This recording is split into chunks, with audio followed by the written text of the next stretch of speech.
وقفنا الحلقة اللي فاتت عزيزي المشاهد من ملخص انمي سولو ليفلينج لما الواد سونج جاله مهمة قوية وخطيرة. يا ربنا يستر، يا رب يا رب استرها يا رب. والمهم عزيزي المشاهد عبارة عن قلعة الواد سونج هيخشها ويقتل الزعيم اللي موجود فيها، ولو قدر الواد سونج يعمل كده بالصلاة على النبي هيحصل على الدواء والعقار اللي بيشفي جميع الامراض. وطبعا زي ما احنا كلنا عارفين الواد سونج امه في المستشفى عيانة ومريضة مرض خطير ما بتفوقش منه ابدا، والواد سونج بيقول ست الحبايب يا حبيبة يا اغلى من روحي ودمي يا حنينه وكل كتيبه يا رب يخليكي يا ام. والواد سونج بيقرر ينطلق على المهمه بالصلاه على النبي، ولكن اول ما بيروح بيلاقي وحش بيحرس القلعه دي اساس، والواد سونج بيقاتل الوحش دوت وبيخش معاه في قتال اسطوري بالصلاه على النبي. وعايز اقول لك عزيزي المشاهد ان الواد سونج بيتمسح بكرامته ببلاط المهمه.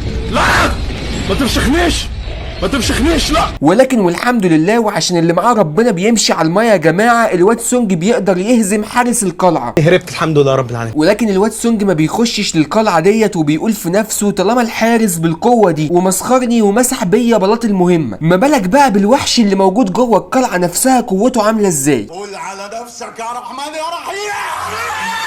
فالواد سونج بينسحب من المهمه وبيقرر انه يتدرب ويقوي من نفسه اكتر، وبعد ما يبقى قوي يخش للقلعه. وده اللي هنشوف الحلقه دي عزيزي المشاهد، هل الواد سونج هيعرف يتمرن ويبقى قوي وينقذ ست الحبايب حبيبه انت يا اغلى من روحي ودمي، ولا واد سونج هيبيع امه ويبقى نموذج حقير ويطنش المهمه دي. بس قبل ما نبدا الفيديو عزيزي المشاهد عايزك تنزل تتحمرش بزرار اللايك. انا عايزك يابا تاخد زرار اللايك ورا مصنع الكراسي. انا عايزك تطلع روح الفنان القدير حمدي الوزير اللي جواك. ولو انت اصلا لسه ما اشتركتش في القناه اشترك في القناه بسرعه عشان اول ما الحلقات الجديده تنزل توصل لك اول واحد. ويلا بينا نخش على الحلقه. تبدا الحلقه بتاعتنا والواد سونج كان عند امه في المستشفى عمال يقول لها حبيبتي يا امه حبيبتي يا امه ست الكل يا امه، انا لا يمكن اسيبك يا امه في الحاله دي ابدا يا امه، ده كله الا الام يا جماعه. انا بكره يا امه ابقى صياد قوي جدا جدا يا امه، وهخش القلعه اللي فيها الدواء اللي بيشفي جميع الامراض، واجيلك يا امه واديك الدواء يا امه وتفوقي كده وترجعي لنا البيت وتعملي لنا محشي وتعملي لنا كل اللي نفسنا فيه. يا سلام عليك يا ولا سونج اصيل والله ولا سونج. رضا الام يا جماعه، رضا الام يا جماعه دوت اهم حاجه. طول ما انت يا ابني مراد امك وبتنزل تجيب لها الطلبات اللي هي عايزاها، او لو انت بنت بتساعديها في الشقه وتغسل لها المواعين، اعرفوا ان ربنا هيبارك لكم وممكن تمشوا على الميه من كتر البركه. والواد سونج بيروح يقعد مع الواد يوجين في كافيه، والواد يوجين دوت لو تفتكروا كان دخل مع الواد سونج مهمه قبل كده بالصلاه على النبي، المهمه اللي فيها العنكبوت اللي الواد سونج كان فيه صيادين عايزين يقتلوه فيها، بس الواد سونج بعون الله شلحهم كلهم وخدهم ورا مصنع الكراسي. المهم الواد يوجين والواد سونج كانوا بيتفقوا على اتفاق مهم جدا، وهو بما ان الواد يوجين من عيله غنيه يابا ومعاها فلوس ومعاها اموال ومعاها كل حاجه تتخيلها، فبيقرر ابو الواد يوجين يعمل نقابه للصيادين بالصلاه على النبي. والواد يوجين بيطلب من الواد سونج ينضم للنقابه دي، فالواد سونج بيوافق بس على شرط يا عم الحاج، ان الواد سونج عايز النقابه اللي يوجين هيعملها تسمح له تخش 19 مهمه ورا بعض بدون ما يكون معاهم اي فريق. فالواد يوجين بيقول له عم سونج انت بتقول ايه يا عم سونج، ده الموضوع ده خطر جدا يا عم سونج انت بتقول ايه يابا. الواد سونج بيقول له انت مش يا ولا يوجين شفتني في المغاره بتاعت العنكبوت وانا بفشخ زعيم العناكب، وبعد ما فشخت زعيم العناكب فشخت الصيادين اللي كانوا عايزين يقتلونا انا وانت. بيقول له بصراحه ربنا يا عم سونج انا شفتك ده انت كنت جامد وفشيخ ومفيش منك اتنين. بيقول له خلاص يا عم يوجين انا هوافق ان انا انضم للنقابه بتاعتك، بس انت يابا توافق لي على الشرط بتاعي، انا عايز اخش 19 مهمه ورا بعض، يعني الرتبه سي الرتبه بي الرتبه ايه ما يضرش الرتبه اس يا سلام يا سلام. ويابا المهمات ديت مش عايز يكون معايا اي فريق، لو انت عايز تيجي معايا ماشي لكن مش عايزين اي حد تاني يكون معانا. وبالفعل يابا الواد يوجين بيوافق على الشرط بتاع الواد سونج بالصلاه على النبي، وبينتقل بينا المشهد لواحده من الصيادين اللي من الرتبه اس. وخلي بالك عزيزي المشاهد في حاجه مهمه جدا، الانمي ده كله ما فيهوش غير 7 صيادين بس اللي من الرتبه اس، والرتبه اس ديت اللي ما يعرفش هي اعلى رتبه في الصيادين كلهم بالصلاه على النبي. المهم بينتقل بينا للصياده اللي من الرتبه اس ديت وكانت عماله تتدرب، وبصراحه ربنا هي اسمها طويل جدا فانا هختصر اسمها واسميها شوشو، اصل هي مش ناقصه لخبطه يعني بصراحه. المهم عزيزي المشاهد انا عايزك تركز لي مع الصياده دي جامد قوي لان واضح ان وراها كلام كتير والغاز كتير جدا. والصياده ديت قاعده بتتدرب بقى وبتعمل تمارين واحده يمين وواحده شمال و1 2 3 والكلام ده كله. جالها واحد شغال مع ابو الواد يوجين، ابو الواد يوجين اللي هو عايز يعمل نقابه صيادين باسمه عزيزي المشاهد. المهم الراجل اللي شغال مع ابو الواد يوجين ده بيقول لها السلام عليكم يا ست شوشو منوره الدنيا كلها يا ست الكل. بص بقى يا ست شوشو انا ابو الواد يوجين بعتني عشان خاطر اضمك للنقابه اللي احنا عايزين نعملها بالصلاه على النبي. وبص انت لو اتضمتي للنقابه بتاعتنا هتاخدي مميزات كتير جدا. اولا هتاخدي فلوس كتير لا تعد ولا تحصى. ثانيا ان احنا هنعينك رئيسه النقابه اصلا. ثالثا بقى نديكي فيلل وشقق وعربيات وبصي وهنخربها. ده غير ان احنا بنطلع الصيادين اللي في النقابه بتاعتنا رحلات مصايف لاسكندريه وشرم الشيخ، وبنطلعهم يحجوا ويعملوا عمره على حساب النقابه. وطبعا البت شوشو لما بتلاقي فيها مصايف لاسكندريه وشرم الشيخ العرض بيكون مغري بالنسبه لها جدا، بس البت شوشو بتتردد برضه مش عارفه توافق ولا ترفض ولا تعمل ايه. فهنا المندوب بيقاطعها وما بيديهاش فرصه تفكر، وبيقول لها مش بس كده، ده احنا عندنا مفاجآت تانية. كل يوم ليكي اكل مجانا على حسابنا، لا اما همبرجر او بيتزا او فرايد تشيكن على حسب ما تحبي. بصراحه ربنا عايزين مشاهد عرض ما يتقاومش، يعني لو انا كنت وافقت طبعا. بس مؤلف الانمي الوسخ بيقطع علينا الحدث دوت وما بنعرفش البت شوشو هتقرر تعمل ايه. وبينتقل بينا المشهد لابو الواد يوجين وهو قاعد مع ابنه يوجين بيتكلموا في العربيه بالصلاه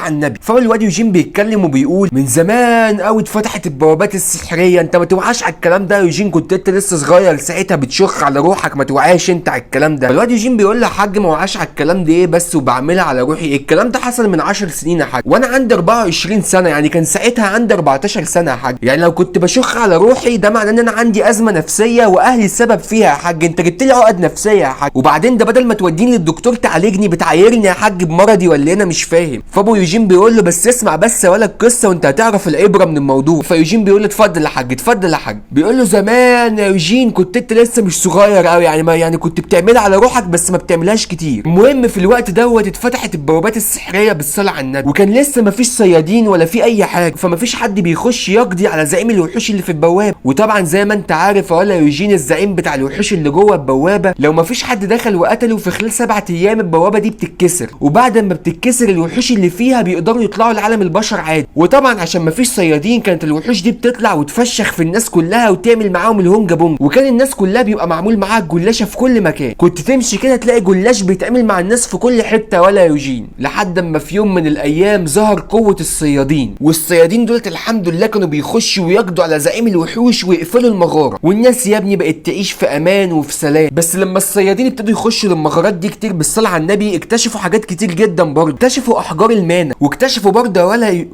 برضه ولا يوجين الاحجار السحريه اللي بتبقى موجوده في الوحوش بعد ما تقتلها. والاحجار ديت بتستخدم في حاجات كتير جدا، بتستخدم في الطب وصناعه الادويه، وبتستخدم انها مصدر كبير قوي للطاقه. يعني بدل ما نقعد نستهلك بنزين ونستهلك كهرباء بالصلاه على النبي الاحجار ديت بتوفر علينا كتير جدا وبتطلع كميه طاقه كبيره جدا برضه. ده غير ان الاحجار ديت بيتعمل منها اقوى واجود انواع الاسلحه بالصلاه على النبي. وطبعا الاحجار ديت بيبقى سعرها غالي جدا جدا جدا على حسب رتبه الوحش اللي انت واخدها منه. ومن هنا يا يوجين الحكومه عملت جمعيه عامه للصيادين، والجمعيه ديت هي اللي بتقيم الصيادين وبتحدد مستواهم وبتعمل كل حاجه. وبعدها اتعمل 5 نقابات للصيادين وهم اكبر 5 نقابات موجودين في العالم. وسواء ال5 نقابات او الجمعيه اللي عاملاها الحكومه ما بيرضوش يشاركوا المواد اللي بيجمعوها من المغارات مع الشعب، بيشاركوا بس جزء بسيط جدا اللي هو يا دوب يعيش الشعب ده. ومن موقعي هذا ولا سونج انا قررت اعمل نقابه واجمع موارد من المغارات واشاركها كلها مع الشعب. وبينتقل بينا المشهد لواد سونج وعمال يتمرن ويجري واحده يمين وواحده شمال وهوبا 1 2 3 4 وعمال يقول انا لازم اطور من نفسي، انا لازم ازيد من قوتي عشان انقذ ست الحباب يا حبيبه انت. انا لازم اتغير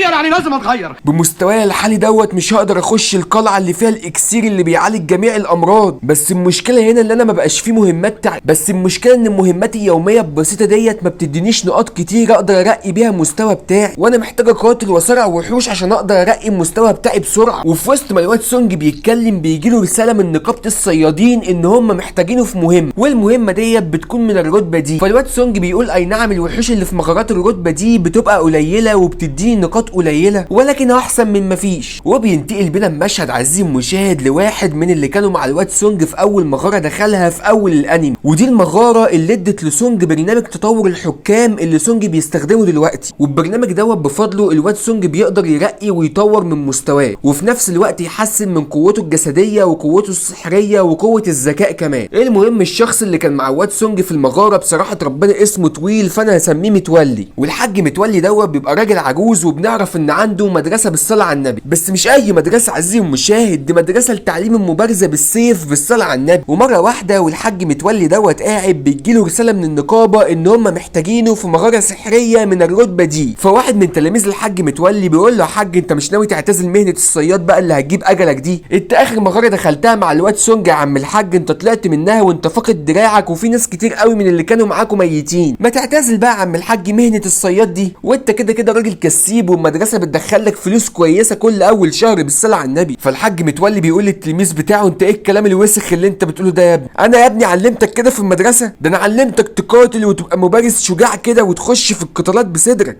انا يا ولا هخش المغاره ديت وهقاتل فيها ومش هعتزل مهنه الصياد ابدا الا لما اموت، لحد اخر يوم في عمري هفضل بمارس المهنه دي يا ولا. وبالفعل الحاج متولي بيلم شنطه هدومه وبيتجه للمغاره اللي من الرتبه دي، وبينتقل بينا المشهد لواحد تاني من اللي كانوا مع سونج في نفس المغاره اللي غيرت الاحداث كلها، والشخص دوت اسمه كيم، وبنعرف ان عنده منوته صغيره كيوت عسوله كده. وبرده الشخص دوت بيجيله رساله من نقابه الصيادين ان في مغاره من الرتبه دي ولازم يتوجه عندها. ومراته بتقول له يا عم كيم انت اخر مره رحت مهمه ورحت مغاره فيها كنت هتتفشل، واحنا محتاجينك يا عم كيم، بنتك محتاجاك يابا. خليك يا كيم جنبينا هنا وسيبك من شغلانه الصياد ديت وشوف لك اي شغلانه، اشتغل كول سنتر، اشتغل كاشير، اشتغل بتاع بيتزا، اشتغل دليفري، بس سيبك من شغلانه الصياد دي خالص. فكيم بيرد عليها بيقول لها ما انت يا وليه ليل ونهار عايزه فلوس وعماله تدخلي العيال مدارس من الغاليه وانا مش عارف اجيب لكم مصاريف منين، اسرق يعني ولا اعمل ايه؟ ما دي المهنه الوحيده اللي بتديني فلوس كويسه عشان اعرف اسد بقك. فمراته بتقول له تصدق اقنعتنا ولا كيم، طب خلاص يا كيم روح المهمه بس حاول ما تموتش فيها. مثال حقيقي للشخصيه الواطيه مرات كيم دي. ولما الواد سونج عزيم مشاب بيوصل عند بوابه المغاره بيلاقي حاجه غريبه جدا، بيلاقي كل الصيادين اللي كانوا معاه في اول مغاره دخلها في حياته، بيلاقي البت جوهي اللي اصلا بتكراش عليه وكانت معاه في اول مغاره، وبيلاقي الواد كيم اللي سابه وهرب وكان معاه برده في اول مغاره، وبيلاقي الحاج متولي وبرده كان معاه في اول مغاره، وفي شخص تاني بصراحه ربنا مش فاكر اسمه بس برده كان معاهم في اول مغاره. كل الناس دولت كانوا معاه في المغاره الغريبه والجامده جموده اللي واد سونج دخلها. ومره واحده بتقف عربيه وبينزل منها 3 مساجين لابسين لبس احمر، والمساجين دولت بيبقوا صيادين النقابه بعتتهم عشان يكملوا العدد اللي المفروض يخش البوابه، لان البوابه لازم يخشها 7 صيادين او 8 صيادين، ما ينفعش يخشها اقل من كده. والثلاث مساجين دولت بيبقى معاهم مشرف بيشرف عليهم عشان لو اي واحد منهم عمل حركه كده ولا كده يركبوا المرجحه. طبعا المرجحه ديت في مصنع الكراسي عزيزي المشاهد مش محتاج اقول. وبالفعل واد سونج واللي معاه بيستعدوا عشان يخشوا المغاره. فهل عزيزي المشاهد القدر هو اللي جمع كل الصيادين اللي كانوا مع سونج في المغاره الغريبه الاولانيه، ولا في مفاجاه اقوى من المغاره الاولانيه مستنياهم جوه؟ ده اللي هنعرفه الحلقه الجايه عزيزي المشاهد بالصلاه على النبي. فعايزك بسرعه تنزل تعمل لايك للفيديو يا عم الحاج انت وهو، ولو انت يا اسطى لسه ما اشتركتش في القناه عايزك تنزل تشترك في القناه عشان اول ما الحلقه الجايه تنزل توصل لك اول واحد. وكان معاكم نور من قناه ملخصات نور، وبس كده، سلام.